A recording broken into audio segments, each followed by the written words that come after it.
You, John Fitzgerald Kennedy, do solemnly swear I, John Fitzgerald Kennedy, do solemnly swear that you will faithfully execute the office of President of the United States that I will faithfully execute the office of President of the United States and will, to the best of your ability, and will, to the best of my ability, preserve, protect, and defend the Constitution of the United States. preserve, protect, and defend the Constitution of the United States. So help you God. So help me God.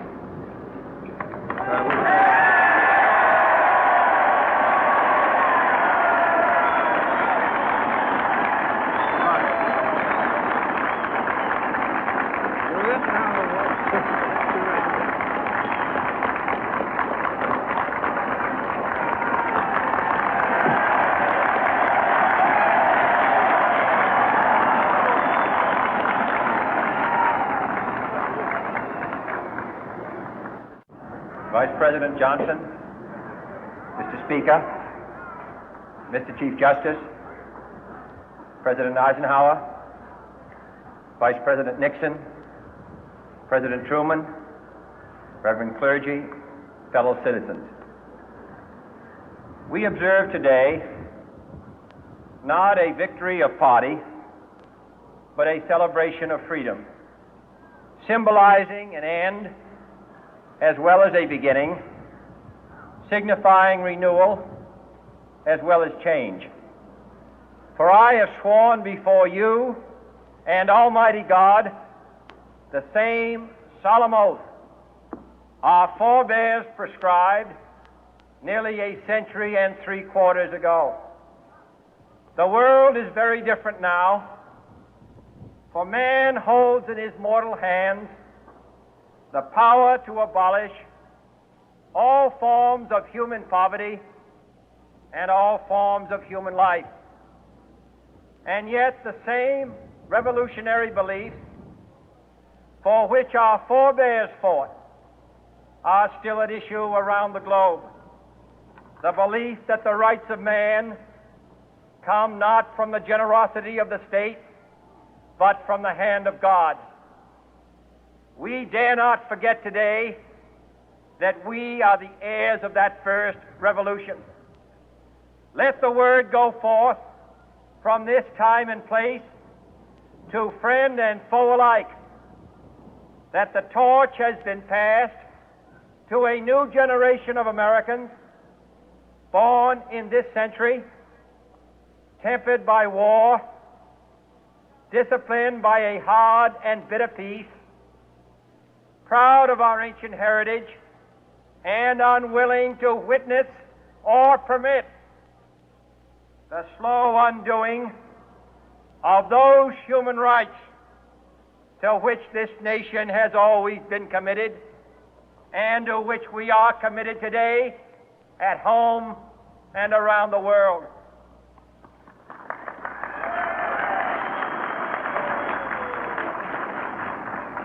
Let every nation know, whether it wishes us well or ill, that we shall pay any price, bear any burden, meet any hardship, support any friend, oppose any foe to assure the survival and the success of liberty.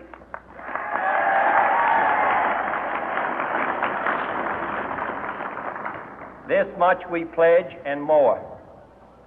To those old allies whose cultural and spiritual origins we share, we pledge the loyalty of faithful friends.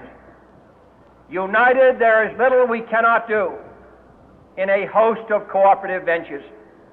Divided, there is little we can do, for we dare not meet a powerful challenge at odds and split asunder. To those new states whom we welcome to the ranks of the free, we pledge our word that one form of colonial control shall not have passed away, merely to be replaced by a far more iron tyranny. We shall not always expect to find them supporting our view, but we shall always hope to find them strongly supporting their own freedom, and to remember that in the past, those who foolishly sought power by riding the back of the tiger ended up inside.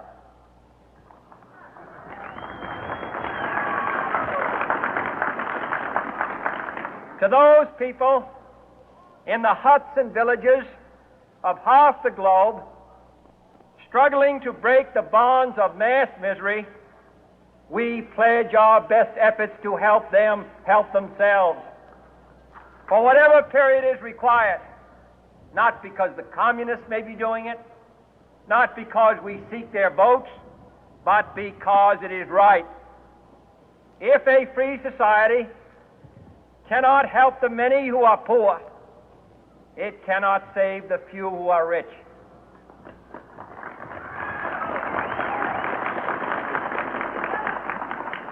To our sister republics south of our border, we offer a special pledge to convert our good words into good deeds, in a new alliance for progress, to assist free men and free governments in casting off the chains of poverty. But this peaceful revolution of hope cannot become the prey of hostile powers. Let all our neighbors know that we shall join with them to oppose aggression or subversion anywhere in the Americas. And let every other power know that this hemisphere intends to remain the master of its own house.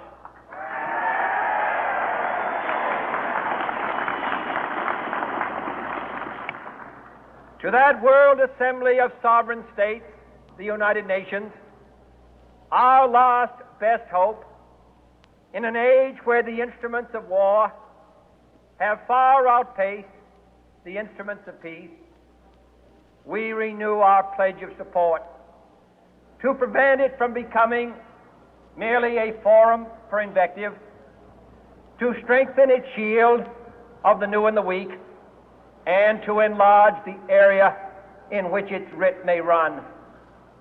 Finally, to those nations who would make themselves our adversary, we offer not a pledge, but a request that both sides begin anew the quest for peace. Before the dark powers of destruction, unleashed by science, engulf all humanity in planned or accidental self-destruction, we dare not tempt them with weakness, for only when our arms are sufficient beyond doubt can we be certain beyond doubt that they will never be employed. But neither can two great and powerful groups of nations take comfort from our present course, both sides overburdened by the cost of modern weapons, both rightly alarmed by the steady spread of the deadly atom, yet both racing to alter that uncertain balance of terror that stays the hand of mankind's final war. So let us begin anew, remembering on both sides that civility is not a sign of weakness, and sincerity is always subject to proof. Let us never negotiate out of fear, but let us never fear to negotiate.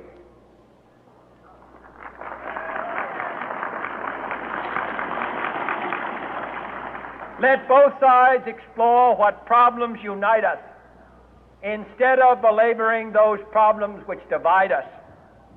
Let both sides, for the first time, formulate serious and precise proposals for the inspection and control of arms, and bring the absolute power to destroy other nations under the absolute control of all nations.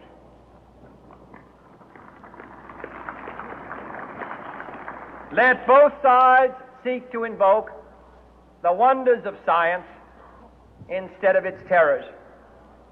Together, let us explore the stars, conquer the deserts, eradicate disease, tap the ocean depth, and encourage the arts and commerce. Let both sides unite to heed in all corners of the earth the command of Isaiah to undo the heavy burden and let the oppressed go free. And if a beachhead of cooperation may push back the jungle of suspicion, let both sides join in creating a new endeavor, not a new balance of power, but a new world of law, where the strong are just and the weak secure and the peace preserved. All this will not be finished in the first 100 days, nor will it be finished in the first 1,000 days, nor in the life of this administration, nor even perhaps in our lifetime on this planet. But let us begin.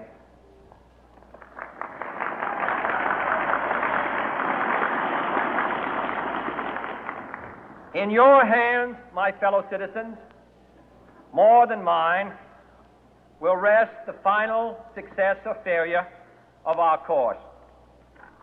Since this country was founded, each generation of Americans has been summoned to give testimony to its national loyalty.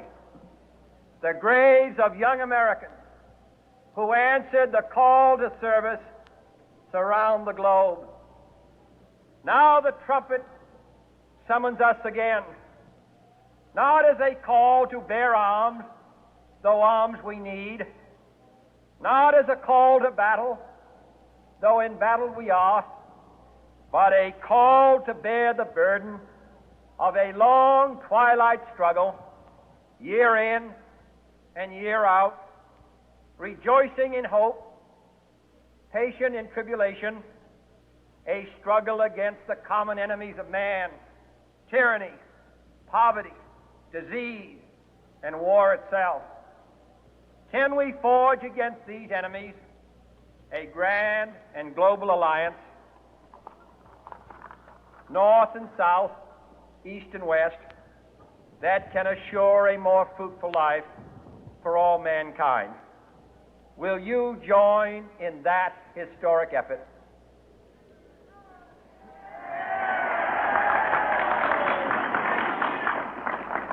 In the long history of the world, only a few generations have been granted the role of defending freedom in its hour of maximum danger. I do not shrink from this responsibility. I welcome it.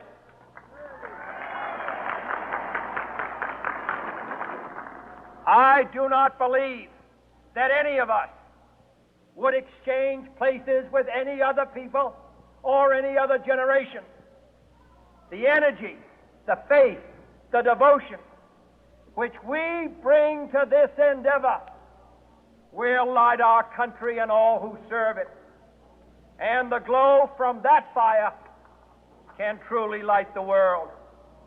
And so, my fellow Americans, ask not what your country can do for you.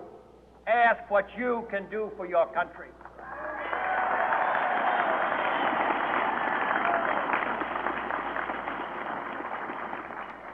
My fellow citizens of the world, ask not what America will do for you, but what together we can do for the freedom of man.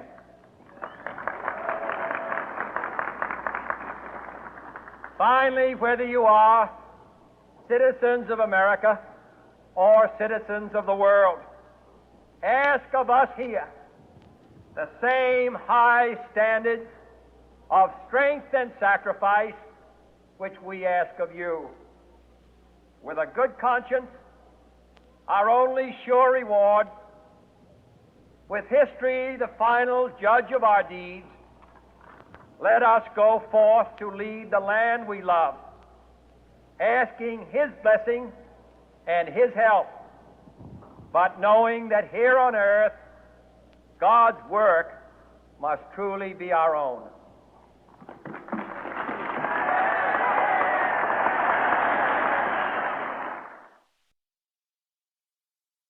solve na.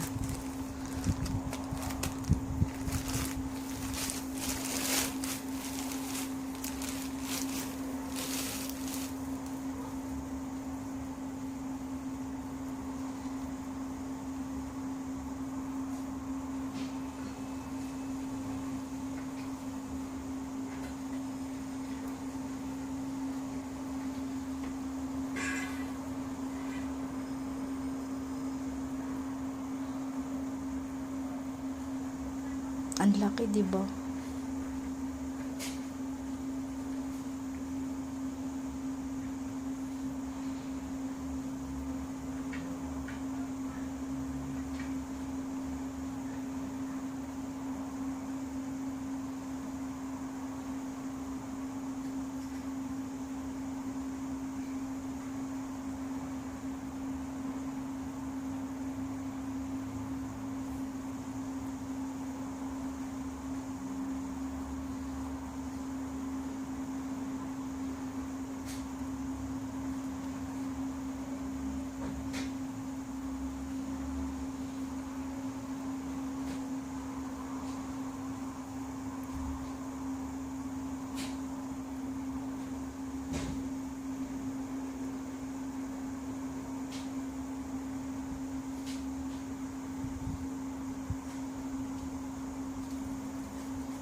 Buhay yan, fresh yan, order ni Madam.